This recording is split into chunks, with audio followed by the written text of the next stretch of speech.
అందరికీ నమస్కారం. కొంతమంది సెలబ్రిటీలను చూసినప్పుడు చాలా కోపం వస్తుంది. ఎందుకంటే వాళ్ళ బ్యాక్గ్రౌండ్ చెక్ చేస్తే చాలా చిన్న చిన్న జీవితాలు, చాలా సామాన్య కుటుంబాలు, ఆర్థికంగా చితికిపోయిన కుటుంబాల నుంచి వస్తారు. తమ టాలెంట్ చూపిస్తారు, జనాదరణ పొందుతారు. జనం అభిమానం ద్వారా, ఆదరణ ద్వారా పేరు, ఫేము, సెలబ్రిటీ హోదా సంపాదించుకుంటారు. వన్స్ పేరు, ఫేము, సెలబ్రిటీ హోదా, డబ్బు ఇవన్నీ వచ్చిన తర్వాత కళ్ళు నెత్తి మీదకి ఎక్కుతాయి. తమ బ్యాక్గ్రౌండ్ తమ మర్చిపోతారు. ఎక్కడి నుంచి వచ్చామో దాన్ని మర్చిపోతారు. ఎవరి వల్ల ఎదిగామో దాన్ని మర్చిపోతారు. ఎవరి ఆదరణ వల్ల, ఎవరి అభిమానం వల్ల వాళ్ళు ఎదిగారో వాళ్ళని మోసం చేయటానికి కూడా ఏమాత్రం వెనకాడరు. ఇప్పుడు వాళ్ళు అలా ఎదగటానికి వాళ్ళ కష్టం ఉంది, కాదని కాదు. కానీ కష్టానికి తగ్గ ఫలితం అయితే వచ్చింది కదా. ఏమీ లేనోడికి పేరు వచ్చింది, ఫేమ్ వచ్చింది, కావాల్సినంత డబ్బు వచ్చింది, సెలబ్రిటీ హోదా వచ్చింది, సమాజంలో గౌరవంగా బతకొచ్చు. మరి ఇన్ని వచ్చిన తర్వాత కూడా ఇంకేదో కావాలి, ఇంకేదో కావాలి. దానికోసం తప్పుదారి పడతా ఉంటారు. తమను అభిమానించిన వాళ్ళనే మోసం చేయడానికి ఏమాత్రం వెనకాడరు. ఇప్పుడు మన మంగ్లీ గురించి వింటున్నాం కదా. మంగ్లీ, ఆమె మీద ఉన్న ఆరోపణ ఏంటి? ఆమె పేరుతోటి ఒక finance company, micro finance company ఏర్పాటు చేసి ఆమె పేరు చెప్పి డబ్బులు వసూలు చేసి కొంతమంది మోసం చేశారు, సామాన్య జనాల్ని మోసం చేశారు అనేటువంటిది ఆమె మీద వచ్చిన ఆరోపణ. ఈ ఆరోపణ విషయంలో మొదట్లో మంగ్లీకి చాలామంది మద్దతు తెలిపారు. మంగ్లీకే సంబంధం అండి, మంగ్లీ పేరు ఎవరైనా ఉపయోగించుకున్నారేమో అని చాలామంది సపోర్ట్ చేశారు. తర్వాత కాలంలో వాళ్ళెవరూ కూడా ఇప్పుడు మంగ్లీకి సపోర్ట్ చేయడానికి ఇష్టపడట్లే. వాళ్ళందరూ కూడా మంగ్లీని డిజోన్ చేసుకుంటున్నారు, మంగ్లీకి వ్యతిరేకంగా మారిపోయారు. ఇవాళ మంగ్లీ ఏకాగ్గా మిగిలిపోయారు. కారణం ఏంటి చూడండి. ఇప్పుడు ఇదంతా బయట తీసుకొచ్చింది అడ్వకేట్ సుబ్బారావు కదా. అడ్వకేట్ సుబ్బారావు మొదట్లో మీడియా ముందుకు వచ్చి మాట చెప్పాడు. మంగ్లీ నాతో డీల్ కుదుర్చుకోవడానికి ప్రయత్నం చేసింది. ఒక ప్రముఖ అడ్వకేట్, సీనియర్ అడ్వకేట్ ఆఫీస్కి పంజాగుట్లో ఉంటుందటది, అక్కడ పిలిచి ఒక సినిమా డైరెక్టరు, మ్యూజిక్ డైరెక్టరు వీళ్ళంతా కలిసి నాతో డీల్ కుదుర్చడానికి ప్రయత్నం చేశారు. నాకు డబ్బులు ఇస్తానని మంగ్లీ చెప్పింది, కానీ నేను లొంగలేదు అని చెప్పాడు. ఇప్పుడు ఎక్కడైతే డీల్ కుదరటానికి ప్రయత్నం జరిగిందో ఆ సీనియర్ అడ్వకేట్ కూడా మంగ్లీకి వ్యతిరేకంగా మాట్లాడడం స్టార్ట్ చేశాడు. ఏ సినిమా డైరెక్టర్ అయితే మంగ్లీకి సపోర్ట్గా డీల్ కుదిర్చడానికి మధ్యలో ఉన్నాడో, ఎవరు విరాటపురం డైరెక్టర్ వేణు మీద ఈ ఆరోపణ. అతను స్టేట్మెంట్ ఇచ్చాడు, నాకు మంగ్లీకే సంబంధం లేదు, ఈ వివాదంలో నేను దూరను, నాకు ఈ వివాదానికి సంబంధం లేదని చెప్పేసి అతను స్టేట్మెంట్ ఇచ్చేశాడు. ఇంకో మ్యూజిక్ డైరెక్టర్ కూడా అంతే స్టేట్మెంట్ ఇచ్చేశాడు. వీళ్ళంతా ఇప్పుడు మంగ్లీని డిజైన్ చేసుకోవడం స్టార్ట్ చేశారు. గతంలో మంగ్లీకి సపోర్ట్గా కొన్ని గిరిజన సంఘాలు, కొన్ని బంజారా సంఘాలు ప్రెస్ మీట్ పెట్టాయి, మంగ్లీకి సపోర్ట్గా మాట్లాడాయి. వెంటనే వాళ్ళ మీద కొన్ని క్వశ్చన్స్ రేజ్ అయ్యాయి. ప్రధానంగా మంగ్లీ స్నేహితురాలే ప్రత్యూషాట చాలా వాల్యూడ్ క్వశ్చన్స్ ఆమె లేవనెత్తారు. ఇప్పుడు మంగ్లీ మన గిరిజన బిడ్డ కాబట్టి మీరు సపోర్ట్ చేస్తున్నారు, కానీ మోసపోయిన వాళ్ళలో కూడా మన గిరిజనులు ఉన్నారు, బంజారాలు ఉన్నారు. మనం బాధితుల పక్షాన ఉండాలి తప్ప సెలబ్రిటీ కాబట్టి మంగ్లీ పక్షాన ఉంటామేంటి? మోసపోయిన వాళ్ళ పక్షాన కదా మనం ఉండాల్సిందని ఆమె క్వశ్చన్ చేశారు. ఆమె ఎప్పుడైతే క్వశ్చన్ చేశారో ఈ సంఘాలు కూడా కామైపోయినాయి. గత 4-5 రోజులుగా మంగ్లీ ఎక్కడుందో కనపట్టలేదు. మేబీ మీడియా ముందుకు రావడం ఆమెకు ఇష్టం లేదేమో. ఆమె మొదట్లో మీడియా ముందుకు వచ్చి ఏం చెప్పారు? ఇది నా పేరు ఉపయోగించుకొని చేసిన స్కామ్, నాకు సంబంధం లేదని చెప్పారు.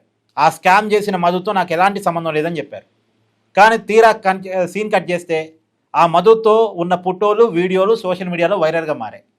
దానికి కూడా ఆమె వివరణించుకున్నారు, నాతో చాలామంది ఫోటోలు దిగుతూ ఉంటారు, నేను కొంచెం సెలబ్రిటీని కాబట్టి అలాగో ఈ మధు అనే వ్యక్తి కూడా ఫోటోలు దిగుంటాడు అన్నారు. కాదు, రియాలిటీగా చూసినప్పుడు తెల్లవారుజామున ఎవరు 3 ఇంటికి వచ్చి ఫోటోలు దిగరగా.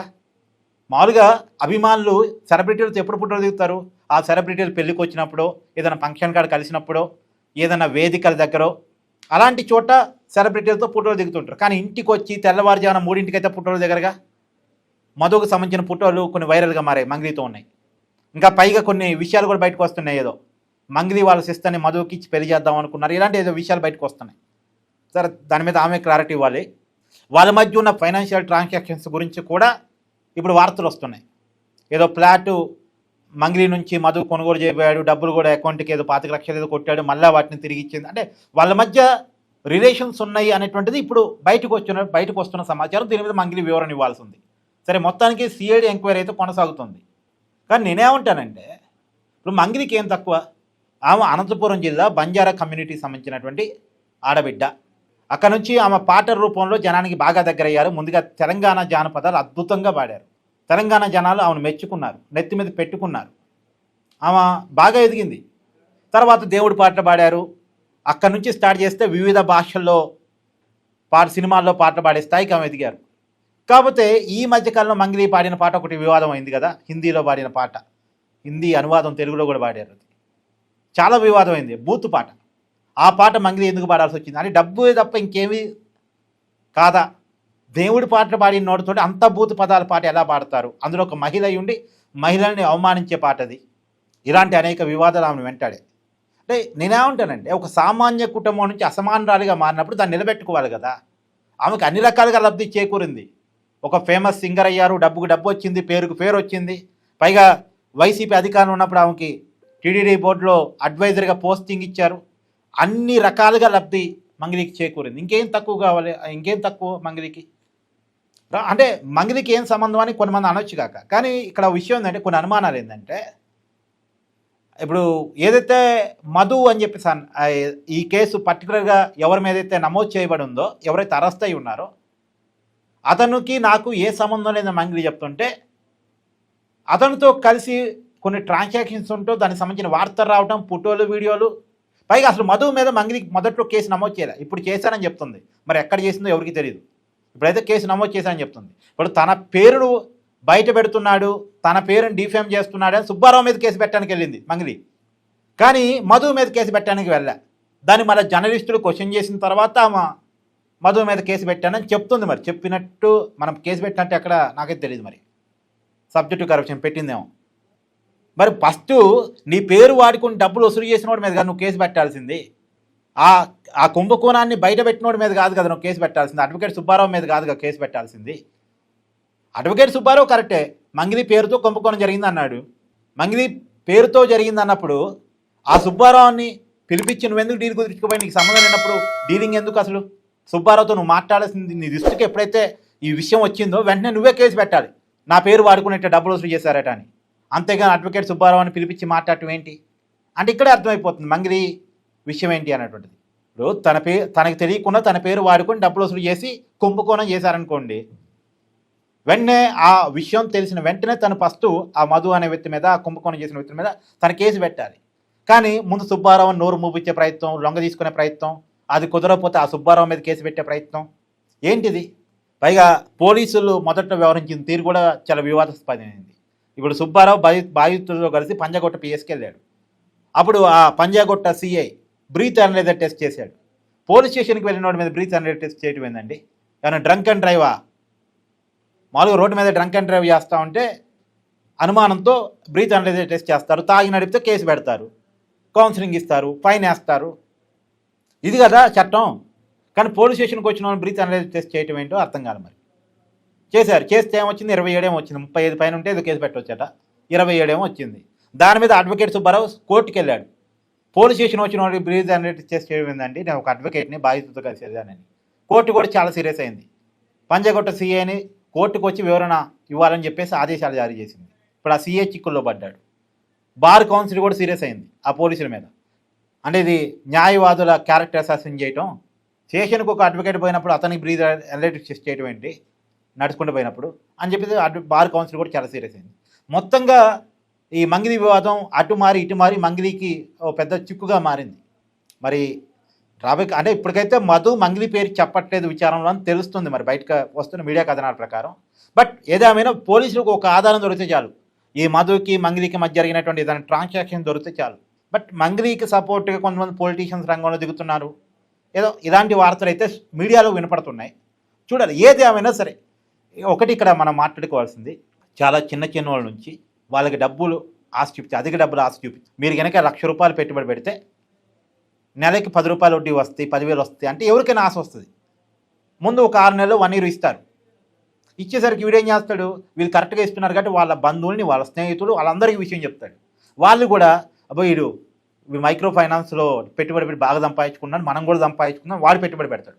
అందరూ దీని వెనకాల మంగ్లీ ఉన్నారంటే ఓ సెలబ్రిటీ ఉందా, ఓకే మంగ్లీ ఉందంటే మంగ్లీ వెనకాల జగన్ కూడా ఉండొచ్చు, అంటే పెద్ద నెట్వర్క్ ఉంది, ఓకే మన డబ్బు సేపే, ఇబ్బంది ఉండదు, వీళ్ళు ఎక్కడెక్కడో పెద్ద పెద్ద చోట ఇన్వెస్ట్ చేస్తుంటారు అనేటువంటి ఒక దాంతో నుంచి వీళ్ళు డబ్బులు పెడతారు. పెట్టగానే ఏదో ఒక రోజు అంతా కరెక్ట్గా చేస్తారు, అంటే ఎక్కువ మంది గుమ్మిగూడిన దాకా వీళ్ళు అంతా కరెక్టే, డబ్బుకి వడ్డీ ఎక్కువ ఇస్తూ ఉంటారు, నీ డబ్బు రెట్టింపు అవుతుంది, 10 రెట్లు అవుతుంది, 20 రెట్లు అవుతుంది, ఏదో మాయమాట చెప్తూ ఉంటారు. వన్ ఫైన్ డే అసలు మొత్తం దిశానంతా తీసి వీళ్ళకి ఎవరికి కాంటాక్ట్ లేకుండా మొత్తం డబ్బులు ఎత్తుకుపోతారు. ఇప్పుడు జరుగుతుంది అదే. ఎప్పుడైనా నేను చెప్పేది ఒకటే, సెలబ్రిటీల పేరు చెప్పినంత మాత్రాన, అధిక డబ్బులు ఇస్తామన్నంత మాత్రాన, వడ్డీలు ఇస్తామన్నంత మాత్రాన మోసపోకండి. ఈ మధ్య చాలామంది ఇలా తయారయ్యారు. మీరు ₹1,00,000 పెట్టుబడి పెట్టండి, 20 రోజుల్లో 10,000 వడ్డీ ఇస్తాం అంటే 20 రూపాయల వడ్డీ. ఎవడికి ఆశ ఉండదు? 20 రూపాయల వడ్డీ, అది కూడా నెలకు కాదు, 20 రోజులకి. అంటే రోజుకి ₹1000 ఇస్తున్నారు ₹1,00,000. ఎవరికి ఆశ వస్తుంది కదా? ఆ లెక్క చూసినప్పుడు ₹30 వడ్డీ వస్తున్నట్టు లెక్క. కానీ అతిగా ఆశపోకండి. ఎప్పుడైనా ఏదో చిరంజీవి సినిమాలో ఉంటుంది, వాళ్ళ మోసం చేయటానికి బ్రహ్మానందం ఏం చేస్తాడంటే, ఇంత రాళ్ళ మూట గంగలో పడేసి మళ్ళీ పెద్ద మూట బయట తీస్తాడు. ఏ మూటనైనా సరే నీళ్ళలో పడేస్తే ఇంక పెద్ద మూట అవుద్ది, రెట్టింపు అయి వస్తుంది అనేది ఒక నమ్మబలుగుతాడు అక్కడ వచ్చిన యాత్రికులకి. వాళ్ళు ఏం చేస్తారు, బ్రహ్మానందం మాటిని ఏవిఎస్ ఏం చేస్తాడు, వాళ్ళ భార్య మెడలో ఉన్నటువంటి బంగారం అంతా తీసి, తన చేతులు కొన్న బంగారం అంతా తీసి మూట కట్టి గంగా నదిలో పడేస్తాడు. అంటే రెట్టింపై మళ్ళీ పైకి వస్తాయి. అట్లా లోపలేసి దండం పెట్టుకొని పూజ చేసే లోపల, జపం చేసే లోపల ఈ మూట ఎత్తుకొని బ్రహ్మానందంలో పోతారు. ఒక రాళ్ళ మూట అక్కడ పెట్టేసి, ఆ రాళ్ళ మూట తీసుకొని బంగారం రెట్టింపై వచ్చింది కదా అని వాళ్ళు ఓపెన్ చేసి చూస్తే మొత్తం రాళ్ళు ఉంటాయి, రాళ్ళు రప్పలు ఉంటాయి. అట్లా ఎవరూ ఆశపడకండి. ఎప్పుడు కూడా మన డబ్బు రెట్టింపు అవుద్ది, ఒక నెల రోజుల్లో మనం ఏదో అపర కోటేశ్వరులు అయిపోతాం అని ఎవరైనా మాయ మాట చెప్తే ఆ మాయ మాటకు లొంగకండి. ఇంత డబ్బు అవుద్దంటే ఇలా నమ్మకండి. నేను చెప్పేది సెలబ్రిటీలు వెనకాల ఉన్నారన్నా సరే నమ్మకండి. సెలబ్రిటీలు ఏం గొప్ప వాళ్ళేం కాదు, వాళ్ళ వ్యక్తిగత జీవితాలు అంత గొప్పగా ఉండవు, మీరు అనుకున్నంత గొప్పగా ఉండవు. ఎప్పుడు కూడా దూరం నుంచి చూసేది వేరు, దగ్గర నుంచి చూసేది వేరు, కానీ అంత గొప్పగా ఉండవు. ఇలా చూశారుగా, ఇలా మంగిలి ఒక మాటకి ఇంకో మాటకి పొంతలేని సమాధానాలు. సో అంత గొప్పగా ఉండవు. చాలా జాగ్రత్తగా ఉండండి, బీ కేర్గా ఉండండి. పాపం చాలామంది ₹1,00,00,000, కరెక్ట్గా ఎన్ని కోట్లు అనేది ఇంకా లెక్క తెలియదు, కానీ ₹1,00,00,000 కొన్ని వందలాది మంది సామాన్యులు వీళ్ళ మాటలు నమ్మి డబ్బులు పెట్టి మోసపోయి నెత్తి మీద గుడ్డేసుకొని పాపం హైదరాబాద్లో చిన్న హోటల్స్లో ఉండే ఫుట్పాత్ మీద వండుకొని ఆ కేసు కోసం పోలీస్ స్టేషన్ చుట్టూ, కోర్టు చుట్టూ తిరుగుతున్నారు. వాళ్ళు హైదరాబాద్ వాళ్ళు కాదు, ఎక్కడెక్కడి నుంచో వచ్చి పాపం రోడ్ల మీద పడి హైదరాబాద్లో బతుకుతున్నారు. ఇల్లు వాకిలన్నీ వదిలేసుకుని వచ్చి ₹1,00,000 కదా, ఎవరి జీవితం మరి. వాళ్ళకి న్యాయం జరగదు. మళ్ళీ వాళ్ళకి న్యాయం జరగడం కోసం నేను కూడా పోరాటం చేస్తాను మంగిలి చెప్పింది. మరి ఆ పోరాటం ఏమైందో, ఎక్కడ పోయిందో అది తెలియదు మళ్ళీ. సో మొత్తం మంగిలి ఎపిసోడ్ మీద మీ అభిప్రాయాన్ని కామెంట్ చేయండి. Thank you.